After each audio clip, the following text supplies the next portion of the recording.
अध्याय उत्तरकाण्डे चतुःसप्ततितमः सर्गः पृष्ठ संख्या 773 श्लोक संख्या 17। सत्ययुग में जीविका का साधनभूत कृषि आदि रजोगुण मूलक कर्म अनृत कहलाता था और मल के समान अत्यंत त्याज्य था। वह अनृत ही अधर्म का एक पाद होकर त्रेता में इस भूतल पर स्थित हुआ। इस प्रकार अनृत असत्य रूपी एक पैर को भूतल पर रखकर अधर्म ने त्रेता में सत्य युग की अपेक्षा आयु को सीमित कर दिया। अतः पृथ्वी पर अधर्म के इस अनृत रूपी चरण के पड़ने पर सत्य धर्म परायण पुरुष उस अनृत के कुपरिणाम से बचने के लिए शुभ कर्मों का ही आचरण करते हैं। एक मिनट अनिल जी। हाँ भैया। सेंसी, आपने कल बताया था जैसे ये अनृत कर्म कहा गया कृषि, लेकिन इसको सिर्फ एक जिस पर्पस के लिए किया जा रहा है उसी के लिए किया जाना चाहिए, तब इसमें कोई प्रॉब्लम नहीं है ना? कोई भी कर्म जो है ना जी, आवाज आ रहा है? जी जी सेंसी। हाँ, कोई भी कर्म जो है उसमें ये असत्य नहीं है मगर अनृत है। कर्म मात्र के क्या होता है?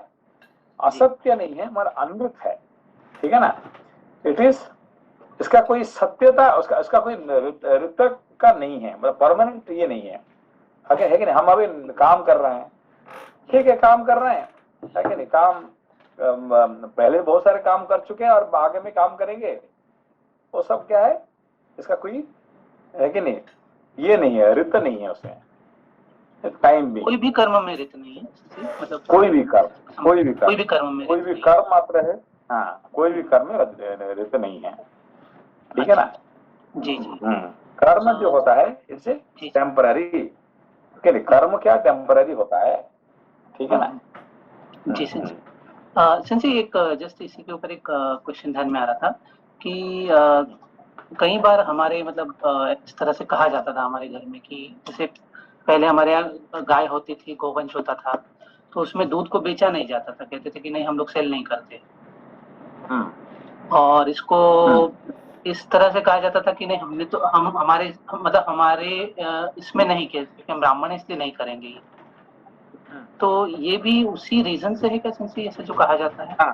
क्योंकि ऑफकोर्स ये जो जात वाली बात आ गया ना, ये तो ये नहीं है।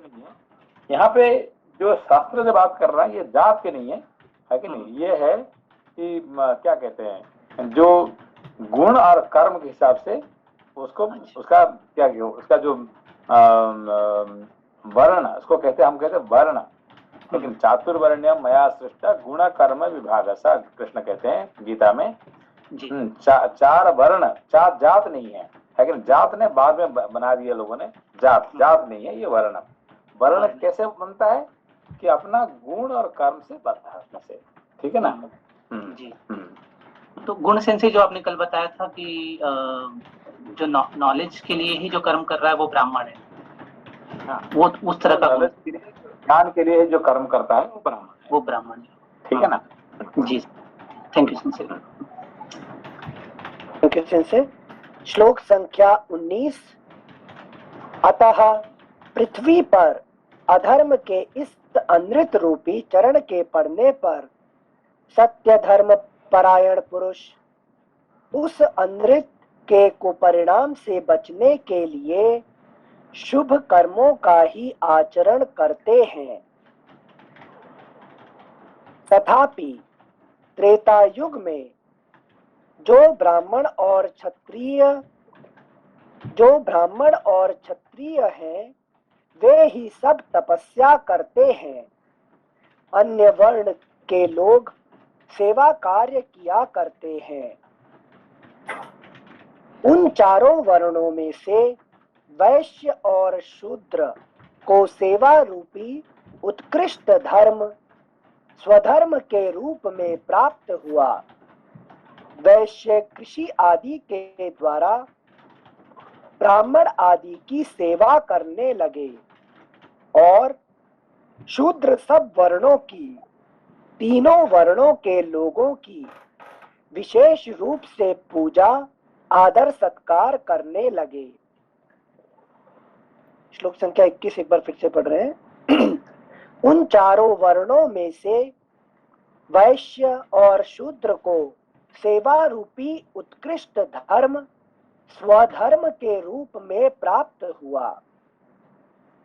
वैश्य कृषि आदि के द्वारा ब्राह्मण आदि की सेवा करने लगे और शूद्र सब वर्णों की, तीनों वर्णों के लोगों की विशेष रूप से पूजा आदर सत्कार करने लगे। सिंसे यहाँ धर्म के बाद स्वधर्म के रूप में प्राप्त हुआ। इन दोनों का एक तो बोल रहे सेवा रूपी उत्कृष्ट धर्म, वो समझ आ गया। स्वधर्म के रूप में प्राप्त हुआ, स्वधर्म तो इंडिविजुअली ही डिसाइड करेंगे ना हर कोई, तो प्राप्त होना नहीं समझे उसमें। नहीं, एक्चुअली क्या है कि देखिए जो प्राप्त, ऑफकोर्स ये ट्रांसलेटर अपना अपना थोड़ा उसको है कि नहीं, वो लिखने में ये हो जाता है। अच्छा। प्राप्त मतलब कि वी रिसीव। अभी देखिए अभी अभी हम क्या है, हम एक तरह से शूद्र ही है। क्यों? नौकरी करते हैं। नौकरी मतलब क्या है? नौकरी तो सेवा का काम है कि नहीं? चाहे आप ब्राह्मण कुल में पैदा हो गए, नौकरी तो कर रहे हैं ना, तो नौकरी करना मतलब शूद्र का काम, ठीक है ना? ये समझना ही बात है कि नहीं? हाँ, ये जरूरी ये है कि ब्राह्मण कुल में पैदा हुए हैं, है कि शायद हमारे पूर्व जन्म में कोई थे, महान ब्राह्मण थे। जैसे कि रावण कहा कि मेरा पिताजी ब्राह्मण है, दादाजी ब्राह्मण है, उसका मतलब वो ब्राह्मण तो नहीं है ना, वो तो राक्षस है ना, है कि नहीं? तो उसका पिताजी ब्राह्मण जरूर है। विश्रवा मुनि बहुत बड़ा ब्राह्मण है कि नहीं?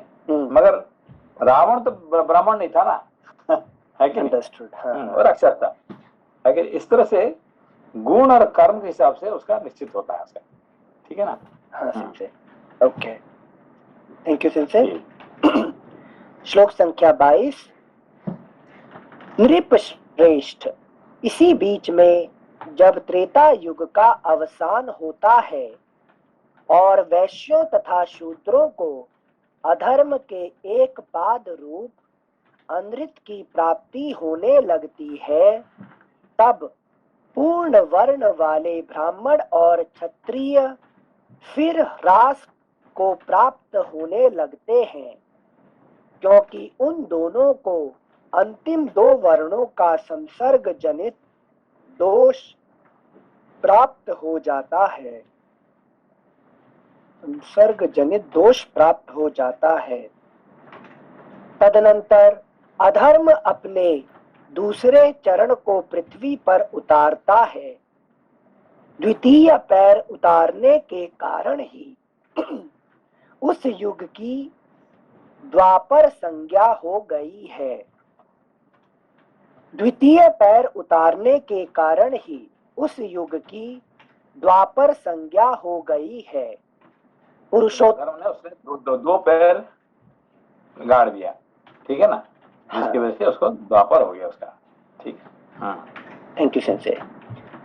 द्वितीय पैर उतारने के कारण ही उस युग की द्वापर संज्ञा हो गई है। पुरुषोत्तम उस द्वापर नामक युग में जो अधर्म के दो चरणों का आश्रय है, अधर्म और अनृत दोनों की वृद्धि होने लगती है। इस द्वापर युग में तपस्या रूप कर्म वैश्यों को भी प्राप्त होता है। इस तरह तीन युगों में क्रमशः तीन वर्णों को तपस्या का अधिकार प्राप्त होता है।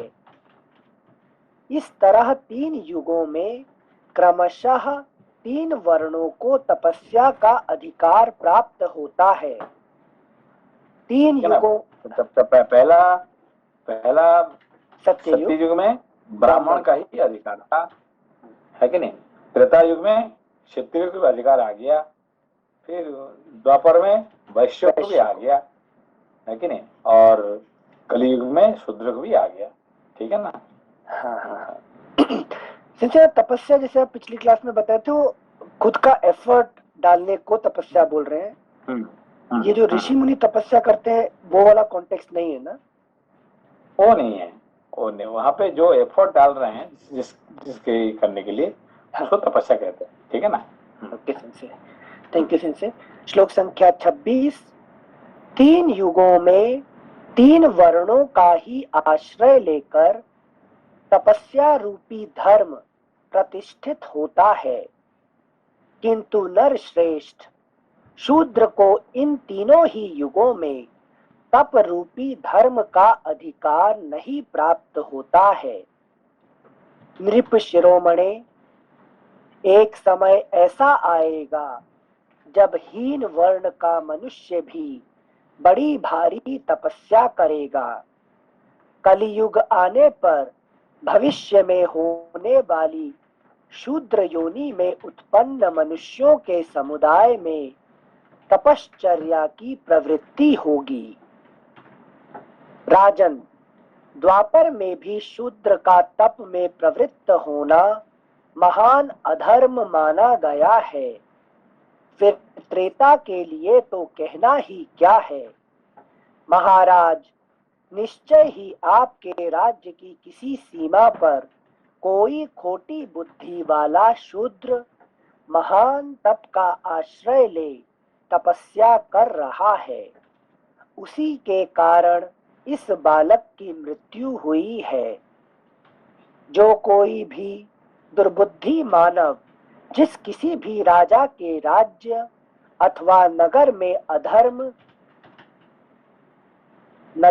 अधर्म या ना करने योग्य काम करता है, उसका वह कार्य उस राज्य के अनैश्वर्य दरिद्रता का कारण बन जाता है और वह राजा शीघ्र ही नरक में पड़ता है, इसमें संशय नहीं है। नहीं जी। हाँ भैया। सिंसी जैसे इसमें युगों का परिवर्तन बताया है कि अधर्म का एक पांव पड़ता है त्रेता में, फिर दो पांव जो है द्वापर में, तो तीन पांव जो है वो कलयुग में रखाते हैं अधर्म की पृथ्वी पे। तो हम इसको पर्सनल संदर्भ में देखें तो हम मतलब हमारे अंदर भी वो वृत्तियां जो है जन्म लेती है। तो जो ये सब हमारी बात है, हमारे अंदर मतलब ये जो जितने जो कुछ हो रहे हैं ये सब तो हमारे लिए ही पढ़ा रहे हैं, लेकिन शास्त्र जो है दूसरे किसी के लिए नहीं है। ऐसा कोई था, राम जी थे पहले, कोई लक्ष्मण जी थे, वहां पे वो कोई शूद्र तपस्या कर रहा था, राम जी गए उसको मार दिए, ये कर दिए, ये सब ये कहानी नहीं। इसी के लिए तो हमारे अभी जो मुसलमान लोगों ने हमें जो कह रहे हैं, क्या देखो तुम्हारे जो शास्त्र है ना, तो क्या पढ़ा रहे हैं, ये सब जात पात की बात करके तो है कि लोग बीच करते हैं, ये करते हैं। राम जी आते हैं, किसी को कोई शूद्र तपस्या करके तो मार देते हैं, है कि नहीं? ये क्या तुम्हारा धर्म है कि नहीं? ये धर्म बेकार धर्म है।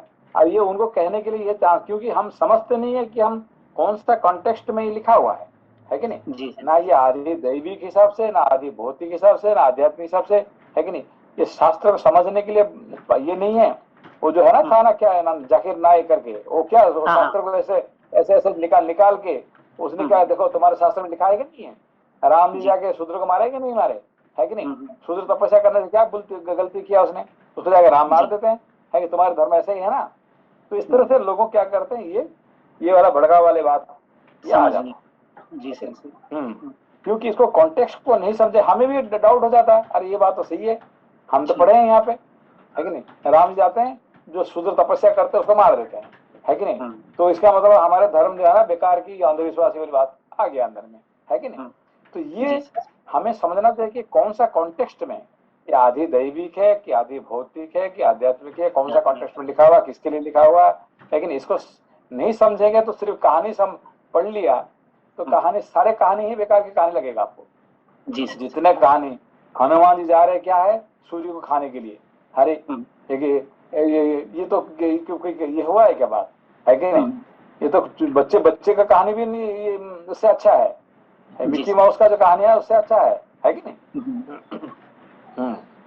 तो इसको कॉन्टेक्स्ट को समझना पड़ेगा अपने को।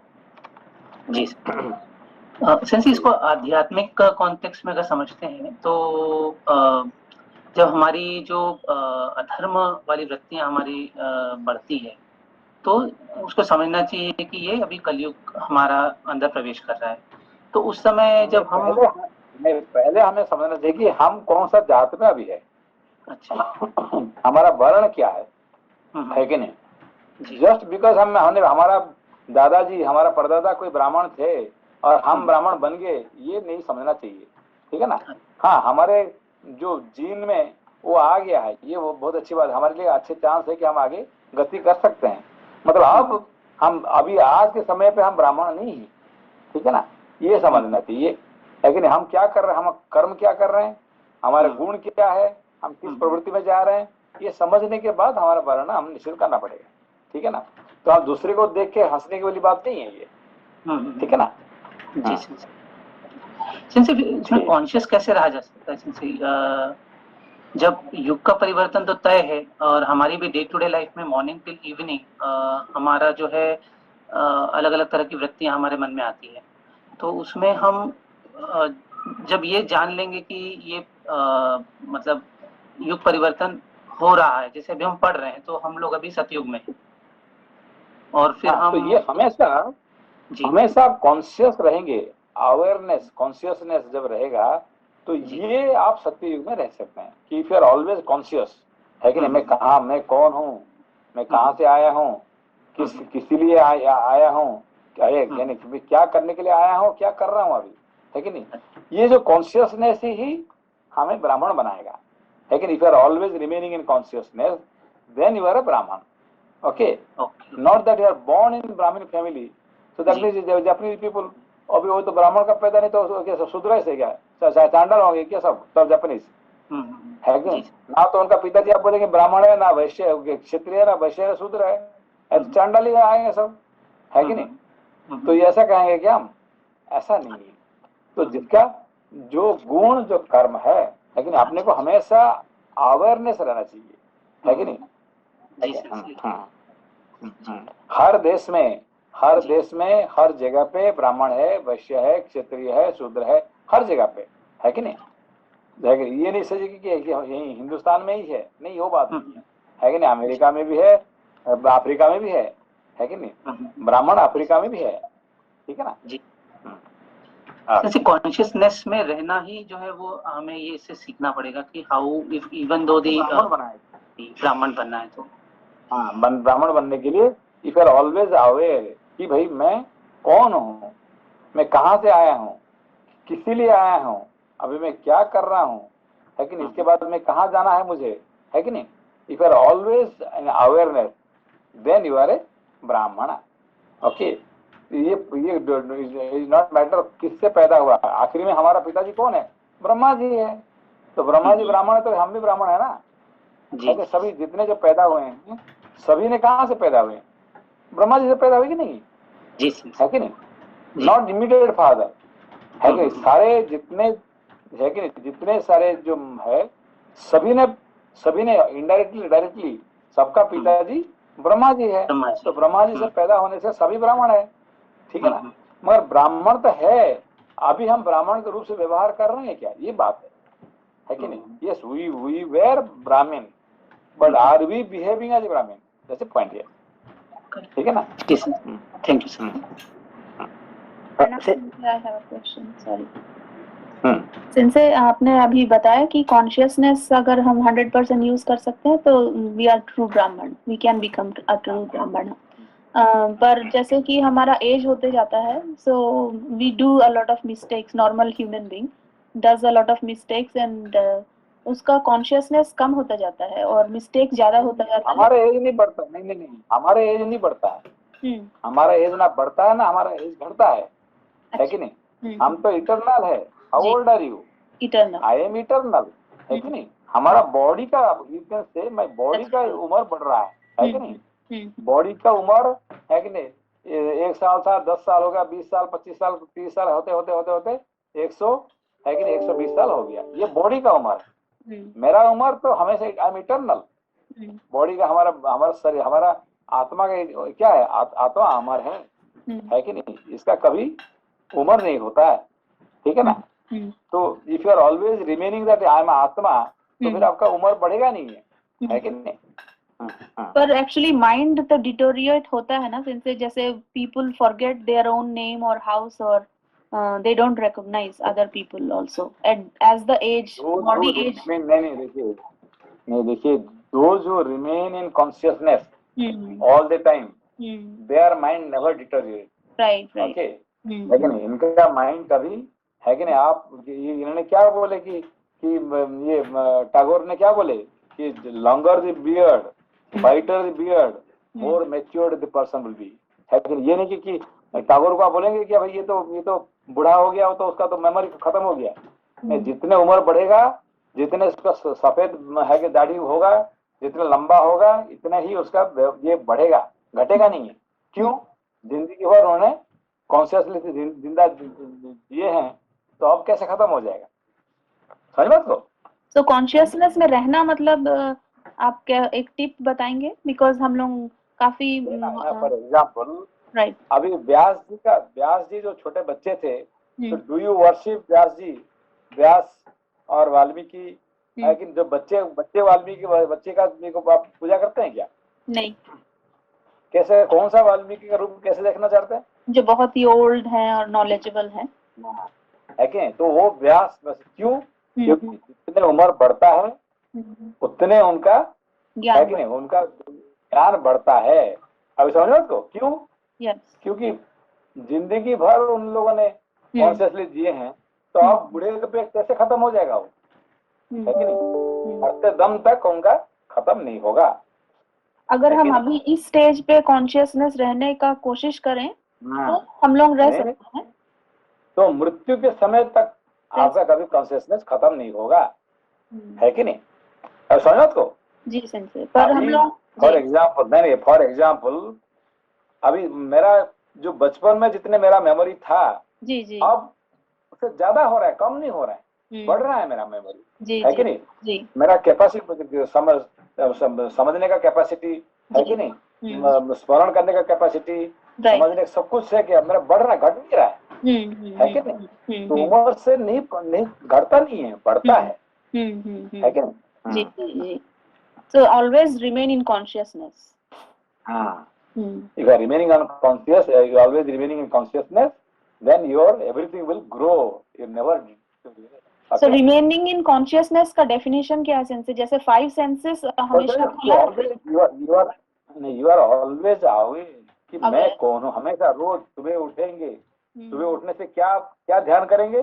कराग्रे वसते लक्ष्मी। सुबह जो नहीं कराग्रे तो वो तो आप ये है, ये first when you get up, है कि नहीं?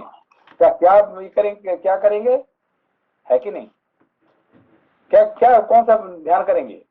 हम ब्रह्मास्मि नहीं, प्रातः स्मरामि हृदयं स्फुरदात्मतत्त्वम्, है कि नहीं?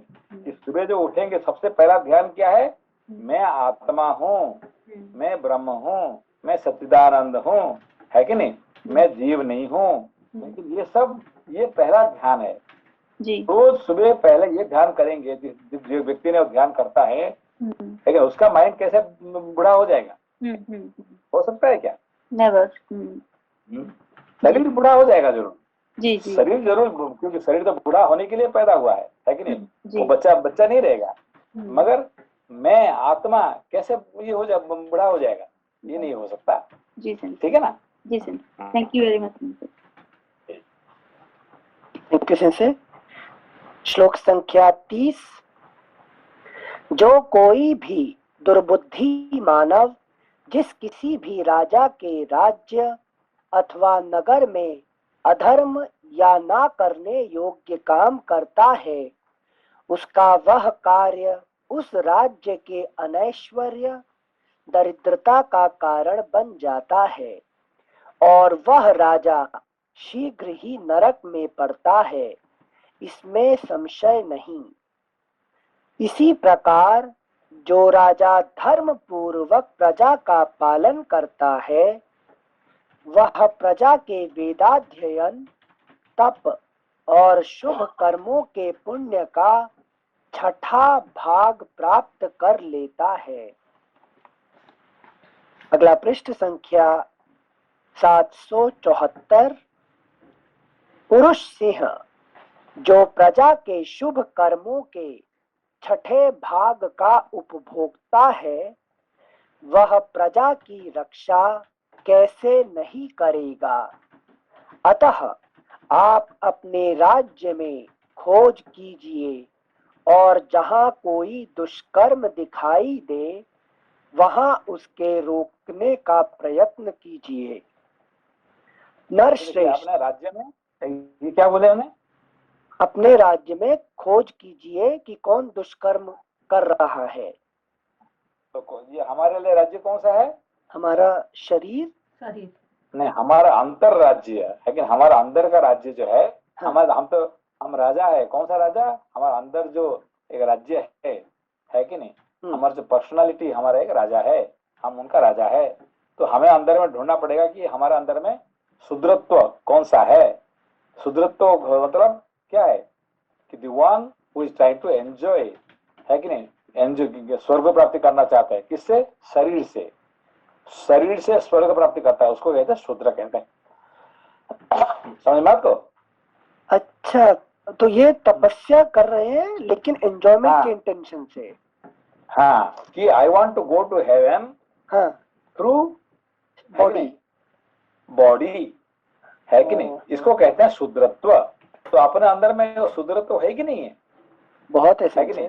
हाँ, है कि नहीं? मैं पैसा कमा लूंगा, हाँ, पैसा कमा के घर बना दूंगा, हाँ। है कि ये सब हीरे जवाहरात सब खरीद लूंगा, है कि कपड़े महंगा में कपड़े खरीद लूंगा, फिर मैं आई विल एंजॉय माई लाइफ। नहीं, इसको कहते हैं शुद्र। सिंस आपने BMW मर्सिडीज नहीं खरीद पाई, गाड़ी खरीद लूंगा। I can enjoy my life. हाँ, इसको कहते हैं शुद्र बुद्धि। इसके लिए तपस्या कर रहा है मनुष्य, है कि नहीं? हाँ। अभी समझ में? तो ये अपना अंदर में ढूंढो, ये अपने अंदर में है कि नहीं है कि नहीं? ये है तो मतलब आप शुद्र हैं। नर्क में जाने वाला है, शुद्र है। हाँ, ठीक है ना? संजय जी बताइए, हाँ। जो स्वर्ग मतलब, ये स्वर्ग मतलब फिजिकल लोकेशन नहीं, जहां मैं हैप्पी रहूंगा। स्वर्ग नहीं, स्वर्ग मतलब हैप्पी। स्वर्ग मतलब कि I want to become happy. अभी स्वर्ग मतलब है कि नहीं, मैं जहां जाना चाहता हूँ, है कि नहीं? तो उसका मतलब कि what I want to enjoy, enjoyment is called स्वर्ग, है कि नहीं? तो how I will be enjoy, I will enjoy my, I will get enjoyment कि From my senses. ये पैसा मेरे पास है कि नहीं, 10 करोड़ रुपया हो जाएगा, है कि नहीं? मेरा घर, मेरे इतने घर हो जाएगा, इतने गाड़ी हो जाएगा, इतने ये हो जाएगा, मेरे पास इतने दोस्त हो जाएंगे, तब फिर मैं जाके बाहर में बैठ के, है कि नहीं, थोड़ा पी के एंजॉय करूंगा, है कि नहीं? ये होता है स्वर्ग। ठीक है ना? ये समझ आया। सेंसेस जी बताइए, इस चीज में फिजिकल सेंसेस इन्वॉल्व है, यहाँ समझ आ जाता है। एक हम दूसरा सिचुएशन बोलते हैं। आपकी दया से शास्त्र का थोड़ा सा अध्ययन किया, फिर कोई एक टॉपिक खोलेगा, जैसे अभी करंट सिचुएशन, थोड़ा साइड में टॉपिक जाएगा, करंट सिचुएशन, ऑफिस की बात, कि यहाँ पर कोई बोलता है जो मुस्लिम ने टॉपिक निकाला कुरान का, वो नुपुर ने जवाब दिया, उस हिसाब से ये दोनों टॉपिक गलत है, तो हमें सुनते रहना चाहिए। मतलब हमें तर्क पे बात करनी चाहिए थी और उस टॉपिक पे बात नहीं करनी है। तो जब डिस्कशन हुआ तो एक टॉपिक आया कि सामने वाले ने क्या बोला, वो बता रहे हैं, हमारी महाभारत में भी तो एक स्त्री से 5 लोगों ने शादी की, तो उनके साइड में एक आदमी 4 औरतों से शादी कर लेता है, तो ये सब टॉपिक हमें क्यों ऐसे चुभने चाहिए, ये तो हमारी महाभारत में है। मतलब तो वो एक जो तार्किक दुख होता है। नहीं, किसने कहा? इससे पूछो कि तूने महाभारत देखा है क्या किताब? ये पढ़ा तो नहीं है, हम जानते हैं पढ़ा नहीं है। हाँ। आपको क्या पूछना चाहिए? तुमने देखा है किताब? नहीं, हम जानते हैं। हाँ। आपने देखा है क्या किताब? कितने वॉल्यूम है, कितने पार्ट है, उसको पहले पूछ लो। तो महाभारत का तो तुमने तो बता दिया कि यस, महाभारत में ऐसे लिखा हुआ है। ये पूछो कि भाई तो ये महाभारत किताब देखा है क्या, कहाँ देखा है, पता पहले बताओ, कितने वॉल्यूम है, लेकिन कितने, तो उससे वो क्या है, उसका मुंह बंद हो जाएगा, आकर्षित होगा। अच्छा अच्छा है कि नहीं। हाँ जैसे महाभारत किसके लिए लिखा हुआ है, किसके लिए लिखा हुआ है, उसका कितने है कि ये क्या है कि नहीं। तो 5 आदमी एक औरत से शादी करेंगे तो ये कैसे क्या करेंगे, है कि नहीं, क्या पैदा होगा। अब उसको तुम्हें लॉजिक लगता है इसमें? आदि आदि दैविक आदि आध्यात्मिक उसको समझ में आएगा, उसको तो समझ में आ गया आदि भौतिक, ये बात हाँ। पक्का है। हाँ मगर वो जो 2 रह गया है उसको कब समझेगा, जब वो पढ़ेगा। उसने हाँ ड्रामा देख लिया होगा, ड्रामा देख लिया होगा, हाँ है कि नहीं। ड्रामा देख लिया। और हमने जो शब्द बोले सिंह से, हमने यही बोला तुम जाकिर नायक ज्यादा देख रहे हो, तो थोड़ा शास्त्र को पढ़ोगे तो समझ में आएगा क्या हाँ, है। हाँ, लेकिन हाँ, जो मन में कहीं एक उत्कंठा होती है ना, जो अपनी भी कमी थी, ये तो लोपा जी की दया, आपकी दया की थोड़ा पढ़ लिए तो समझ आने लग गया। बट जितना एजुकेटेड कम्युनिटी है, he is a vice president sitting in city, south का है, मंदिर जहां बचे हुए हैं, तो उनका फर्स्ट सेंटेंस था योगी जी मॉन्स्टर वाला काम कर रहे हैं, किसी का घर तोड़ रहे हैं। Then it went to scripture. हमें टॉपिक क्यों लाए, जैसे मानसिक जो वेदना होती है, ये जब शास्त्र का कोई इंसल्ट करता है, शिवलिंग को फवारा बताता है, वहां ज्ञान को अप्लाई करके शांत रहना चाहिए या उत्कंठा को जाहिर करके? नहीं, जरूर नहीं। आपका जब मुंह नहीं खोलेंगे हाँ तो फिर ये प्रॉब्लम सॉल्व नहीं होगा, है कि नहीं। अभी हमारे है कि नहीं, बाप दादे ने ये मुंह नहीं खोले थे उस समय पे, जिसके लिए हम आज सफर कर रहे हैं। We are suffering because our father grandfather they kept quiet. वो मुंह नहीं खोले, उस टाइम पे खोलते थे तो आज इतने ही नहीं हुआ, है कि नहीं। एक देश में देश 3 भाग हो गया, तो मुसलमान वहां चले गए, 2 देश बन गया मुसलमान देश। तो ये देश हिंदू का होना चाहिए, मुसलमान होना चाहिए। फिर आज भी मुसलमानों का चल रहा है। तो वो बात अभी हम कहने से कोई फायदा नहीं है, क्योंकि 70 साल बीत चुका है कि नहीं। ये हमारे दादाजी ने, हमारे इन लोगों ने ये कहना चाहिए था, वो चुप बैठ गए। और चुप बैठने के कारण से आज हम इसका हमें भोग रहे हैं हम लोग, है कि नहीं। हाँ तो अभी भी हम चुप बैठ जाएंगे तो हमारे पोते ने क्या करेंगे फिर, वो भी भुगतते रहे, है कि नहीं। हाँ ठीक, तो चुप नहीं बैठना है। मगर ऐसा ये नहीं कि जहां तक आपको मुंह खोल सकते खोलो उसको। Okay, thank you sensei. ये मानसिक वेदना कल से थी, जब अभी जो इन्होंने पूछा ना मनीष जी ने, तो हमने सोचा हम व्यक्त कर देते हैं यहाँ पे। Thank you sensei. बाकी सिंसे एलीट क्लास जो बोलते हैं ना, एजुकेटेड, जो बाहर निकल गए हैं, वहां संभाव हमें ऐसे एजुकेशन दिया गया है। एक्चुअली क्या है, ये बेचारे वो क्या करेंगे, जो एलिट जो कहता है ना, हाँ उसका बेचारा करना चाहिए। क्यों? क्योंकि उसने ना रामायण पढ़ा है, ना महाभारत पढ़ा है कि नहीं। उसने जरूर कुरान पढ़ा होगा, जरूर बाइबल पढ़ा होगा, मगर जिंदगी में कभी महाभारत के है कि नहीं, वेद कभी देखा नहीं होगा, है कि नहीं। वो क्या करेंगे उसको, है कि नहीं। उसको हम बेचारा कहेंगे, उसका हम एलिट नहीं कहेंगे, है कि नहीं। उसने कुछ सिटी बैंक का वाइस प्रेसिडेंट बन गया, उसका मतलब एलिट नहीं हुआ उसमें, अच्छा, है कि नहीं। हाँ, हम ऐसे लोगों को बेचारा कहते हैं, है कि नहीं। चलिए, थैंक तो यू उसको सिंसे। भगवान दया करे कि वो कभी उसको पढ़ने की चांस मिले, है कि नहीं। बस उसको ऐसा करना चाहिए। महाभारत, आप इसमें भाई महाभारत आपने देखा है क्या, कितने वॉल्यूम है उसका, अंदर में क्या पढ़ा, है कि नहीं। इसको थोड़ा ये कर देंगे तो उसको समझ में आ जाएगा, है कि नहीं, कौन लिखा, है कि नहीं। तो जितने, है कि नहीं, तो ये व्यास जी अपना पोते का, है कि नहीं, 5 पोते ने एक औरत को, वो क्या कर रहे हो, मजाक कर लिख रहे थे क्या, सो कहानी उसका क्यों लिख रहे थे, उसको वहां पे पूछना चाहिए था उसको, है कि नहीं। कौन लिखा महाभारत को ना, व्यास जी। तो ये द्रौपदी क्या लगेगा व्यास जी का, है कि नहीं। व्यास जी एक राइटर है, और वो क्या, वो एक नर्तकी है क्या, वो अपना, है कि नहीं, क्या लगती है। तो ये सब पूछेंगे तो क्यों लिख रहे थे बैठ के, है कि नहीं, व्यास जी क्यों लिख रहे थे उसके बारे में, है कि नहीं। तो ये सब पूछेंगे तो उसका मुंह खुलेगा, तो फिर उसको पढ़ने का उसका इच्छा होगा, है कि नहीं। अच्छा अच्छा, थैंक यू सिंसे। सॉरी टॉपिक करके टाइम आपका लिया, बट नहीं, ऐसा नहीं, कभी भी नेक्स्ट टाइम पूछो कि आपने कहा कि महाभारत में 5 भाइयों ने एक औरत को शादी कर लिया, ठीक है ना।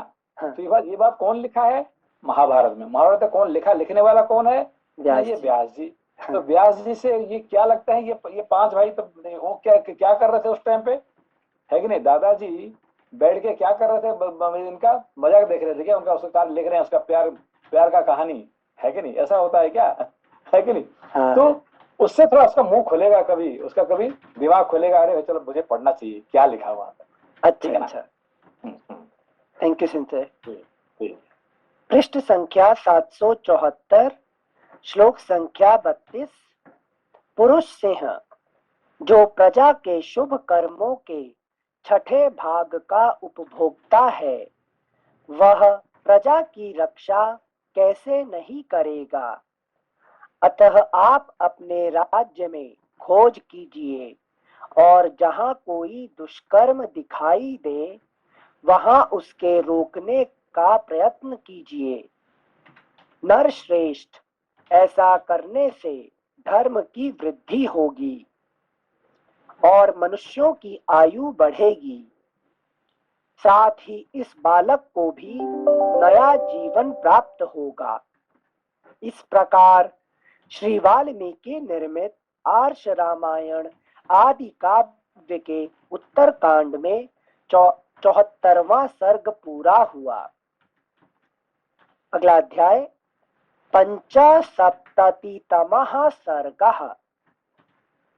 श्री राम का पुष्पक विमान द्वारा अपने राज्य की सभी दिशाओं में घूमकर दुष्कर्म का पता लगाना, किंतु सर्वत्र सत्कर्म ही देखकर दक्षिण दिशा में एक शूद्र तपस्वी के पास पहुंचना।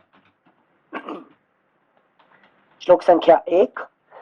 नारद जी के ये अमृतमय वचन सुनकर श्री रामचंद्र जी को अपार आनंद प्राप्त हुआ और उन्होंने लक्ष्मण जी से इस प्रकार कहा, सौम्य, जाओ, उत्तम व्रत का पालन करने वाले इन द्विज श्रेष्ठ को सांत्वना दो और इनके बालक का शरीर उत्तम गंध एवं सुगंध से युक्त तेल से भरे हुए काठ के बड़े कठौते या डोंगी में डुबा कर रखवा दो और ऐसी व्यवस्था कर दो जिससे बालक का शरीर विकृत या नष्ट ना होने पाए।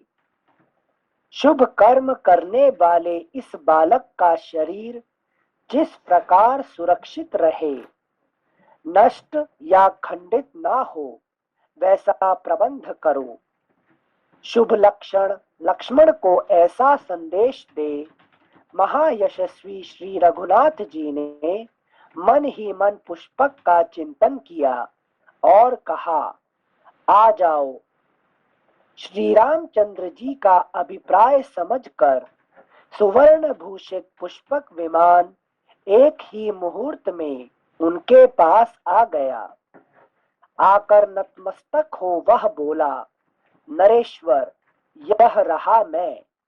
महाबाहो, मैं सदा आपके अधीन रहने वाला किंकर हूँ और सेवा के लिए उपस्थित हुआ हूँ।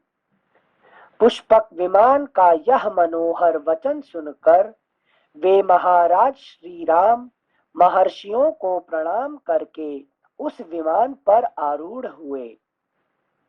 उन्होंने धनुष बाणों से भरे हुए 2 तरकस और एक चमचमाती हुई तलवार हाथ में ले ली और लक्ष्मण तथा भरत इन दोनों भाइयों को नगर की रक्षा में नियुक्त करके वहां से प्रस्थान किया।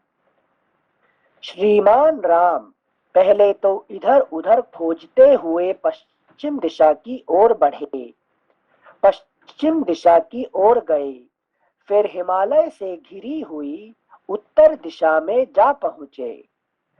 जब उन दोनों दिशाओं में कहीं थोड़ा सा भी दुष्कर्म नहीं दिखाई दिया, तब नरेश्वर श्री राम ने समूची पूर्व दिशा का भी निरीक्षण किया। अगला पृष्ठ संख्या 775। पुष्पक पर बैठे हुए महाबाहु राजा श्री राम ने वहां भी शुद्ध सदाचार का पालन होता देखा। वह दिशा भी दर्पण के समान निर्मल दिखाई दी। तब राजर्षि नंदन रघुनाथ जी दक्षिण दिशा की ओर गए। वहां शैवल पर्वत के उत्तर भाग में उन्हें एक महान सरोवर दिखाई दिया। उस सरोवर के तट पर एक तपस्वी बड़ी भारी तपस्या कर रहा था। वह नीचे को मुख किए लटका हुआ था। रघुकुल नंदन श्री राम ने उसे देखा। देखकर राजा श्री रघुनाथ जी उग्र तपस्या करते हुए उस तपस्वी के पास आए और बोले, उत्तम व्रत का पालन करने वाले तापस, तुम धन्य हो। तपस्या में बढ़े चढ़े सुदृढ़ पराक्रमी पुरुष, तुम किस जाति में उत्पन्न हुए हो? कस्याम योन्याम तपोवृद्ध वर्तसे दृढ़ विक्रम। तुम किस जाति में? हमारा दिमाग वही खराब हो गया सिलसिले। वो योनि बोल रहे हैं, है कि नहीं? ये राइटर ट्रांसलेटर क्या बोले। Thank you sensei. तो पढ़ के वो जाके इतना की जाके जैसे वो बस शुरू कर देगा। देखो तुम्हारे राम ने क्या करते जाके, और जात पात को ये करके है कि नहीं, जो कुछ शूद्र तपस्या करता है उसे मार देते जाके, है कि नहीं? ये तुम्हारा धर्म है। और हम भी सोचते हैं सच में रामायण में लिखा हुआ है, राम जी ऐसे करते हैं, उसका मतलब हमारे धर्म से बेकार है कि नहीं? जिनसे उसमें हमें कहीं ना कहीं लगता है पहले तो हमें संस्कृत से दूर किया तो स्क्रिप्चर का बेस ही दूर हो गया। फिर हिंदी में जो भी ट्रांसलेट करके जितना समझ आया ट्रांसलेटर को, उसमें और दूर हो गए। फिर स्टोरी देख देख के और ज्यादा दूर हो गए। अब हम स्टोरी वाला पढ़ेंगे ना, इसको बार बार पढ़ने से ये धीरे धीरे धीरे धीरे धीरे उसको समझ में आएगा। आज नहीं तो कल आएगा। है कि नहीं? हमारे काम है पढ़ना, पढ़ते जाओ, है कि नहीं? आज नहीं तो कल जरूर समझ में आएगा, नहीं आएगा? है कि नहीं? तो हम पढ़ते जाएंगे तो राम जी हमको शिक्षा देंगे नहीं देंगे? अपने ज्ञान के अवतार है भगवान राम, है, कभी ना कभी हमको आशीर्वाद देंगे ना, है कि नहीं? और हम पढ़ते नहीं इसलिए जाके, है कि नहीं? जो ये कहानी सुन के, दादी माँ का कहानी सुन के जाके हम लोगों से बात करेंगे तो हम ज्ञान प्राप्ति नहीं करेंगे। Thank you sensei. ठीक है ना? हाँ, श्लोक संख्या 15 फिर से पढ़ रहे हैं।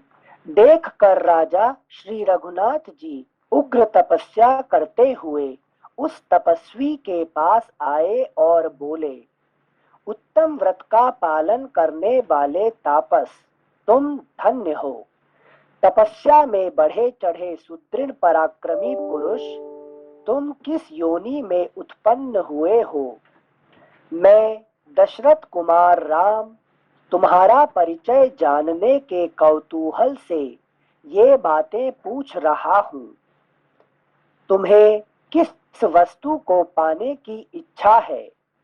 तपस्या द्वारा संतुष्ट हुए इष्ट देवता से वर के रूप में तुम क्या पाना चाहते हो? स्वर्ग या दूसरी कोई वस्तु? कौन सा ऐसा पदार्थ है जिसके लिए तुम ऐसी कठोर तपस्या करते हो जो दूसरों के लिए दुष्कर है? तापस, जिस वस्तु के लिए तुम तपस्या में लगे हुए हो उसे मैं सुनना चाहता हूँ। इसके सिवा यह भी बताओ कि तुम ब्राह्मण हो या दुर्जय क्षत्रिय? माश्रित्य तपस्तप्तं श्रोतुमिच्छामि तापस, ब्राह्मणो वासी भद्रं ते क्षत्रियो वासी दुर्जयः। इसके सिवा यह भी बताओ कि तुम ब्राह्मण हो या दुर्जय क्षत्रिय, तीसरे वर्ण के वैश्य हो अथवा शूद्र, तुम्हारा भला हो, ठीक ठीक बताना। महाराज श्री राम के इस प्रकार पूछने पर नीचे सिर किए लटके हुए उस तपस्वी ने उन नृप श्रेष्ठ दशरथ नंदन श्री राम को अपनी अपनी जाति का परिचय दिया और जिस उद्देश्य से उसने तपस्या के लिए प्रयास किया था वह भी बताया। इस प्रकार श्री वाल्मीकि निर्मित आर्ष रामायण आदि काव्य के उत्तर कांड में 75वां सर्ग पूरा हुआ। षट्सप्ततितमः सर्गः श्री राम के द्वारा शंभूक का वध, देवताओं द्वारा उनकी प्रशंसा, अगस्त्याश्रम पर महर्षि अगस्त्य के द्वारा उनका सत्कार और उनके लिए आभूषण दान। श्लोक संख्या 1। क्लेश रहित कर्म करने वाले भगवान राम का यह वचन सुनकर नीचे मस्तक किए लटका हुआ वह तथाकथित तपस्वी इस प्रकार बोला। महायशस्वी श्री राम, मैं शूद्र योनि में उत्पन्न हुआ हूँ और सदेह स्वर्ग लोक में जाकर देवत्व प्राप्त करना चाहता हूँ। क्या बोला उन्होंने? सदेह, सुनिए यहाँ पे देखिए क्या कहा उसने? सदेह स्वर्ग लोक में है कि नहीं? तो स्वर्ग लोक को कोई देह से जा नहीं सकता है, ठीक है ना? हाँ। ये क्या चाहता है? देह के साथ और स्वर्ग जा, उसका मतलब I want to get the high supreme enjoyment through the body, है कि नहीं? यहाँ पे है कि नहीं? अच्छा। तो किसके बारे में बात कर रहे हैं? कि मेरे खुद के बारे में, है कि नहीं? कोई शंभू करके शूद्र था और राम जी करके कोई थे, कोई ये वो जाके उसको मार दिए, ये कहानी नहीं, ये मेरे कहानी है, ठीक है ना? ये जो आपने लास्ट के 2 सेंटेंस बोले ना, पूरा रामायण का जो मिस इंटरप्रिटेशन है ये मिसिंग 2 सेंटेंस की वजह से ही है। वो आ जाए तो सब चीज क्लियर हो जाएगा, ठीक है ना? ये कोई है कि नहीं? कोई एक राम करके कोई राजा थे, है कि नहीं? कोई शूद्र शंभू करके शूद्र था, हाँ। तो तपस्या कर रहा था और वो जाके उसको मार देते। मार क्यों? उसका गलती क्या था? वो तपस्या कर रहा था, इसीलिए उसको मारना है कि नहीं? ह्यूमन राइट बनाने के बाद आप क्या राम जी को पूजा करेंगे कि राम जी को आप चप्पल मारेंगे? खराब बोलेंगे, ह्यूमन राइट इशू से ह्यूमन राइट हो गया। अरे देखो भाई, तुम्हारे राम जी क्या कर रहे हैं? कोई शूद्र के तपस्या करेगा तो उसको मारते हो, ये क्या राम जी का ये अच्छे गुण है क्या? है कि नहीं? इसको देवता कहेंगे क्या? है कि नहीं? यहाँ पे बात आ गया। थैंक यू सेंसर समझाने के लिए। श्लोक संख्या 2। महायशस्वी श्री राम, मैं शूद्र योनि में उत्पन्न हुआ हूँ और सदेह स्वर्ग लोक में जाकर देवत्व प्राप्त करना चाहता हूँ, इसीलिए ऐसा उग्र तप कर रहा हूँ। तो जिनसे पूरा आध्यात्मिक टॉपिक हो गया यहाँ पे ना। Okay about me my self. Okay my self, है कि नहीं? Thank you sensor. इस चीज को एक बार थोड़ा और बता दो, ये हम रिकॉर्ड करना चाहते हैं, ये समझ रहे हैं ये पूरा। ये जो शूद्र योनि, ये हमारे इंडिविजुअल जिसने मर्त्य में जन्म लिया है वो सशरीर स्वर्ग लोक को प्राप्त करना चाहता है। ये देखिए, ये कहते हैं कि जन्मना जायते शूद्र, है कि नहीं? हाँ। जन्म होते ही सब लोग शूद्र है, सब लोग, प्रत्येक मनुष्य क्या है? जन्म होते हुए शूद्र से जन्म हुआ है, ठीक है ना? जन्मना जायते शूद्र, है कि नहीं? संस्कारात द्विज उच्यते। द्विज कब होगा? जब उसका उपनयन होगा, संस्कार प्राप्ति करेगा तो द्विज होगा। वेदाभ्यासे भवेद विप्रा, है कि नहीं? जो वेद पाठ करेगा, पूरा वेद का पढ़ने के बाद वो विप्र बनेगा। फिर ब्रह्म जानाति ब्राह्मणा, वो ब्राह्मण कब बनेगा? जब ब्रह्म को जान लेगा, पहचान लेगा, ठीक है ना? ये होता है। तो हम लोग क्या बेसिकली क्या है? हम शूद्र है, शूद्र से पैदा हुए हैं, है कि नहीं? ये जो पहचान लिया, तो शूद्र को तो ये राम जी क्या करते हैं? वो शूद्र को मार देते हैं। शूद्रत्व को मारना ही हमारे पहला कर्तव्य है। शूद्रत्व को नहीं मारेंगे तो द्विजत्व पैदा नहीं होगा। समझना कोई बात को? हाँ सेंसर, राम यहाँ पर ज्ञान या विवेक हो गए, तो शक्ति से विवेक जो कि अपना शूद्रत्व को वो खत्म मार देते हैं, मार के वहां पे द्विजत्व का पैदा होता है। ठीक है ना? अरे वाह, thank you sensei, thank you so much. So श्लोक संख्या 2 की विवेचना। महायशस्वी श्री राम, मैं शूद्र योनि में उत्पन्न हुआ हूँ और सदेह स्वर्ग लोक में जाकर देवत्व प्राप्त करना चाहता हूँ, इसीलिए ऐसा उग्र तप कर रहा हूँ। ककुत्स कुलभूषण श्री राम, मैं झूठ नहीं बोलता, देवलोक पर विजय पाने की इच्छा से ही तपस्या में लगा हूँ। आप मुझे शूद्र समझिए, मेरा नाम शंबूक है। वह इस प्रकार कह ही रहा था कि श्री रामचंद्र जी ने म्यान से चमचमाती हुई तलवार खींच ली और उसी से उसका सिर काट लिया। इसकी थोड़ी और विवेचना कर दीजिए, यहीं पर वितंड बुद्धि लगाई है। यहाँ पे लोगों जो पढ़ेगा रामायण, रामायण तुम्हारा रामायण क्या है कि बेकार की, ये तो छोड़ो उसको, है क्या? रामायण पढ़ के हमारे है कि नहीं ह्यूमन राइट वायलेशन हो रहे हैं, चांस भी नहीं दिया एक एक्सप्लेनेशन का। बस उसको सुन लिया कि शूद्र है, उसका गला काट दो। सर ये वाले कहीं एफआईआर दर्ज न करवा देंगे, भीम आर्मी वाले ये पढ़ते ही उसका एफआईआर दर्ज कर दिया तुम्हारा, है कि नहीं?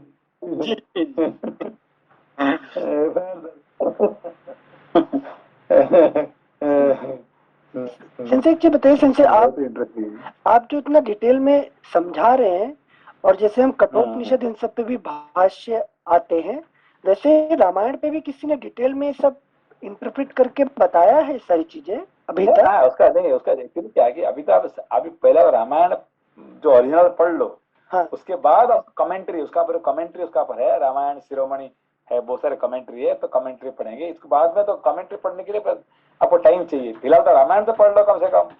हाँ, पहले रामायण पढ़ लो, मतलब है ना कमेंट्री सेंसे मेन। अभी देखिए, हाँ बहुत कमेंट्री। अभी ये जो नीचे जो फुटनोट दे रहा है ना, फुटनोट सब कहाँ से आया?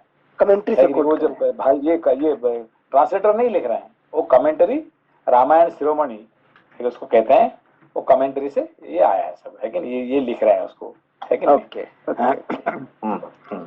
Thank you sensei. Sorry Anil ji, नमस्ते सेंसे। नमस्ते नमस्ते। सेंसे अभी आपने समझा कि राम जी ने मतलब शूद्रत्व को खत्म करके द्विजत्व को मतलब पैदा किया, तो हमारे लिए सेंसे हम लोग अगर पैदा ही शूद्र होते हैं तो हम लोग क्या करें ताकि मतलब वो एक एक फेज मतलब मार के एक एक फेज के ऊपर चढ़ते जाएंगे? हाँ देखिए, हमने पैदा जब हुए हैं तो हम क्या हुए कि हम शूद्र होकर पैदा हुए। क्यों शूद्र क्यों कहा गया? क्योंकि हमें शरीर से हम पैदा हुए हैं। हाँ। तो शरीर जब पैदा होता है, छोटा बच्चा क्या चाहिए उसको? उसका आनंद, है कि नहीं? दूध पी के, खाना खा के, चॉकलेट खा के, सब कुछ जो छोटे बच्चे का जो आनंद सबसे क्या है कि शरीर से, है कि नहीं?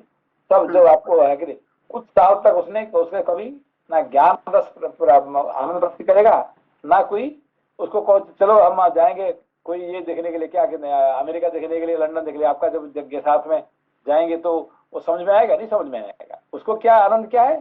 शरीर से। आई वांट टू, है कि नहीं, मुझे अच्छे खाना खाना, चॉकलेट दे दो, वो खुश हो जाएंगे, है कि नहीं? उसको रामायण सुनाने से इतने आनंद नहीं आएगा, ठीक है ना? तो शरीर से ही आनंद प्राप्त करें, ठीक है ना? उसको धीरे धीरे संस्कार जब देंगे तो क्या होगा? वो शूद्र तो खत्म होके द्विज होगा। बच्चा क्या होगा? द्विज होगा। कैसे? संस्कार, है कि नहीं? If you going on giving this संस्कार, ठीक है ना, है कि नहीं? तो फिर आप उसको धीरे धीरे शास्त्र पढ़ाएंगे। जब शास्त्र पढ़ने के बाद फिर वो विप्र होगा, है कि नहीं? शास्त्र पढ़ने के बाद हाँ विप्र बनेगा। फिर उसके बाद वो अपना अंदर में ब्रह्म को पहचानेगा, देखिए ब्रह्म को पहचान लेगा तो फिर रियलाइज करेगा, तो फिर ब्राह्मण बनेगा, ठीक है ना? इसे चार तरह की बात हमारे शास्त्र में है है कि नहीं? समझ हम इसको नहीं समझ के, देखिए आपको पता है कि आपको पता होगा कि हमारे बरहमपुर के पास में एक ये थे, क्या कहते हैं, एक हरिजन थे, और शूद्र तो नहीं, शूद्र से नीचे थे, हरिजन थे, उनका नाम मोहन नायक, नाम सुना आपने? हाँ है कि सुना नहीं? वो मेरा पहला गुरु थे, वो मेरा पहला गुरु थे, है कि नहीं? अच्छा हम ब्राह्मण कुल में पैदा हुए हैं और वो थे चांडाल, वो क्या है, उसको चांडाल कहते हैं, उसको हरिजन तक गांधी ने दिया तो चांडाल कहते हैं, है कि नहीं? वो मेरा पहला गुरु थे, ठीक है ना?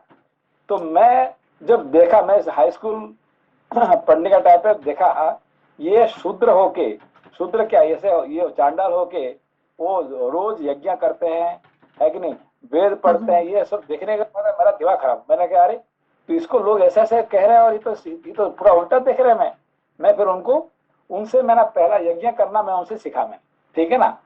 तो जब मैं उनके पास गया तो मेरा, हमारे घर में हमारा पिताजी, हमारे सब लोग मेरे ऊपर गए कि तुम दिमाग खराब हो गया, तुम एक चांडाल के घर में जाकर, है कि नहीं?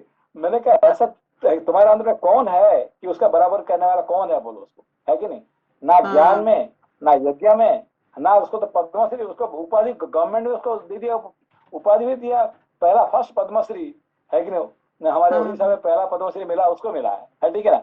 तो उसे सब कुछ मिला है, तो उससे हम शिक्षा नहीं प्राप्त करेंगे क्या, किससे करेंगे, है कि नहीं? तो ये तो हमारे, इसीलिए हमने सबसे पहले मेरा पहला गुरु कौन था मेरा, कि एक, है कि नहीं, चांडाल। संजय वो लेजिस्लेटिव असेंबली में भी मेंबर थे ना थोड़े दिनों के लिए, मतलब थोड़े 3-4 साल के लिए शायद थे ना? he was a minister, नहीं, he was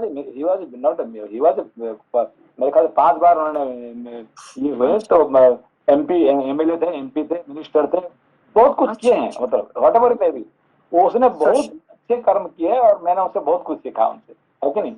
और उन्होंने ही मेरा गुरु को उन्होंने मुझे पहचान करवाए, है कि नहीं? चलिए, thanks a lot Sanjay, thank you so much. ठीक है ना? Thank you Sanjay. तो इसलिए मैंने हमेशा उनको पहला गुरु मैं मानता हूँ उनको, है कि नहीं? धन्यवाद संजय। Thank you Sanjay. संजय भी आपने समझाते हुए एक शब्द बोला, चांडाल को गांधी जी ने हरिजन का नाम दिया था। हाँ, जो हमारा एक्चुअली क्या है कि जो हरिजन का नाम दिया ना, हरिजन कहते हैं, हरिजन किसको कहते हैं, जिसको हम चांडाल कहते हैं, है कि नहीं? तो जो हम सोसाइटी में चांडाल कहते हैं, उसको हरिजन का गांधी जी ने हरिजन, हाँ मतलब गांधी जी तो नहीं है, मतलब चलो उनको, है कि नहीं, ये क्या कहते हैं, और पॉपुलर कर दिया उन्होंने। अच्छा अच्छा अच्छा, चलिए, थैंक यू संजय। श्लोक संख्या 4, वह इस प्रकार, इसको स्किप करते हैं पर, श्लोक संख्या 5, उस शूद्र का वध होते ही इंद्र और अग्नि सहित संपूर्ण देवता बहुत ठीक कहकर भगवान श्री राम की, अगला पृष्ठ संख्या 776, भगवान श्री राम की बारंबार प्रशंसा करने लगे। उस समय उनके ऊपर सब ओर से वायु देवता द्वारा बिखेरे गए दिव्य एवं परम सुगंधित पुष्पों की बड़ी भारी वर्षा होने लगी। वे सब देवता अत्यंत प्रसन्न होकर सत्य पराक्रमी श्री राम से बोले, देव महामते, आपने यह देवताओं का ही कार्य संपन्न किया। आपने यह देवताओं का ही कार्य संपन्न किया है। शत्रुओं का दमन करने वाले रघुकुल नंदन सौम्य श्री राम, आपके इस सत्य कर्म से ही यह शूद्र सशरीर स्वर्ग लोक में नहीं जा सका है। अतः आप जो वर चाहे मांग ले। देवताओं का यह वचन सुनकर सत्य पराक्रमी श्री राम ने दोनों हाथ जोड़ सहस्त्र नेत्रधारी देवराज इंद्र से कहा, यदि देवता मुझ पर प्रसन्न है तो वह ब्राह्मण पुत्र जीवित हो जाए। यही मेरे लिए सबसे उत्तम और अभीष्ट वर है। देवता लोग मुझे यही वर दें।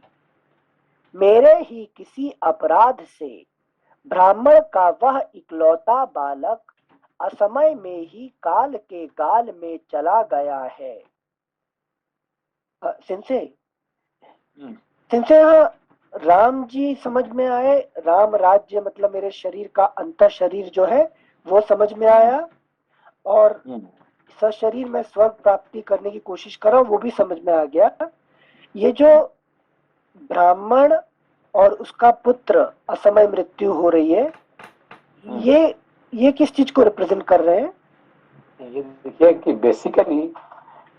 बेसिकली हम कौन है? हम ब्राह्मण है, ठीक है ना। मगर जो मनुष्य का शरीर से पैदा होने से हम शूद्र होकर पैदा हुए हैं, और शूद्र से पहले हम क्या थे? ब्राह्मण थे। तो अब वो ब्राह्मण क्या हो गया? जो शूद्र पैदा हुआ तो ब्राह्मण मर गया, ठीक है ना। उसको दोबारा जिंदा करना है। अब समझे कभी? Thank you senses. है तो वो ब्राह्मण को हमें फिर हमको देना पड़ेगा उसको, है कि नहीं, टू गिव लाइफ, है कि नहीं। फिर इसके लिए पहला संस्कार किसे? नारद मुनि से हमें मिला, है कि नहीं। नारद मुनि आके ज्ञान दिए, फिर ऐसे ऐसे करते करते करते, है कि नहीं, फिर दोबारा फिर उनको पैदा हो गए। कौन? जो मरा हुआ बालक फिर पैदा हुए, फिर है कि नहीं, ये हो गए, ठीक है ना। तो पहले हम थे ब्राह्मण, असली ब्राह्मण ही थे, मगर हमने धीरे धीरे नीचे गिरते गिरते गिरते, है कि नहीं, शूद्र होकर तपस्या करना शुरू कर, ठीक। हाँ। Thank you sensei. श्लोक संख्या 10 फिर से पढ़ रहे हैं। यदि देवता मुझ पर प्रसन्न है तो वह ब्राह्मण पुत्र जीवित हो जाए, यही मेरे लिए सबसे उत्तम और अभीष्ट वर है। देवता लोग मुझे यही वर दे। मेरे ही किसी अपराध से ब्राह्मण का वह इकलौता बालक असमय में ही काल के गाल में चला गया है। समय में मतलब, लेकिन समय होने से पहले ही, है कि नहीं, ब्राह्मण का जो बालक है वो खत्म हो गया, ठीक है ना। मतलब मेरी मेमोरी क्यों कारण क्या? उसका ब्राह्मण क्या कह रहा है? इसका कारण क्या है? एक शूद्र, मैं शूद्र से तपस्या कर रहा है, शूद्र तपस्या करने से ब्राह्मण वाला का मृत्यु हो रहा है। अभी समझ में आता? अभी पूरी तरह से मतलब मैं हर दिन शूद्र बन के घूम रहा हूँ। तो इसलिए हमारे नए अंदर में जो ब्राह्मण मर गया है कि नहीं, उसको दोबारा जन्म देने के लिए फिर हमें क्या करना पड़ेगा, है कि नहीं, शूद्र का हनन। हाँ, शूद्र का हनन नहीं करेंगे तो फिर ब्राह्मण का ये नहीं होगा। ये हमें आध्यात्मिक से नहीं समझेंगे, इसको आपने समझ लिया कहानी के हिसाब से, फिर तो ये राम जी को आप भगवान भी नहीं कहेंगे, इसको तो महान पापी कहेंगे। उसका तो FIR मुकेश जी क्या बोले, FIR ह्यूमन राइट करके FIR। दिल्ली में ना एक भीम आर्मी करके जो हरिजन जो शेड्यूल कास्ट के लोग हैं ना, उनका एक ग्रुप है, उनका नाम है भीम आर्मी। तो वो इस तरह की काम करते हैं कि तुमने हमारी कास्ट के लोग को मार दिया तो अब इनके लिए वो FIR दर्ज करवा देते हैं वो। बस अभी लिखा हुआ है ना। हाँ जी, शूद्र को मार दिया तो अभी देखने से अभी तो पढ़ते नहीं है, पढ़ देंगे तो फिर उसको FIR केस करो, वो क्या नाम है, वाल्मीकि का नाम पे हाँ दर्ज करा देंगे।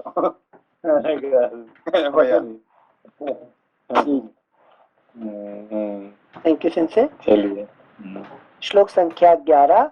मेरे ही किसी अपराध से ब्राह्मण का वह इकलौता बालक असमय ही काल के गाल में चला गया है।